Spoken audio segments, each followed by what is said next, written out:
Hi friends, జీడిపప్పు బెండకాయ fry తయారీ విధానం. ముందుగా డీప్ ఫ్రైకి సరిపడా ఆయిల్ ప్యాన్లో పోసుకొని హీట్ చేసుకోవాలి. బెండకాయ ముక్కల్ని తరిగి పెట్టుకోవాలి వాటర్ లేకుండా. అప్పుడే ఈ బెండకాయల్లో జిగురు రాకుండా ఉంటుంది.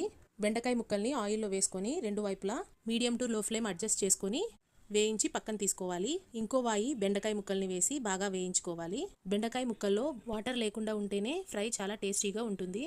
వైటమిన్ ఏ, వైటమిన్ కే బెండకాయలో పుష్కలంగా లభిస్తుంది. కరివేపాకు వేసి వేయించుకోవాలి. జీడిపప్పు కూడా వేసి గోల్డెన్ బ్రౌన్ వచ్చేంత వరకు వేయించుకోవాలి. సిమ్లో పెట్టుకొని జీడిపప్పును కూడా పక్కన తీసి పెట్టుకోవాలి.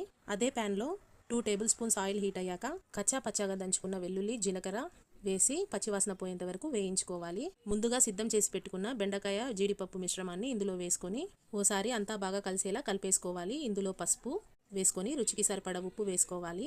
ఒక 5 మినిట్స్ వేయించుకున్న తర్వాత మిరియాల పొడి వేసుకోవాలి. మొత్తం అంతా బాగా కలిసేలా కలిపేసుకోవాలి. బెండకాయ పీసెస్కి పట్టే విధంగా రైస్లోకి, చపాతీలోకి బెండకాయ జీడిపప్పు ఫ్రై చాలా యమ్మీగా ఉంటుంది. ఓసారి ట్రై చేసి చూడండి ఈ విధంగా. Please like and subscribe Goldie Kitchen Magic World. Bye by.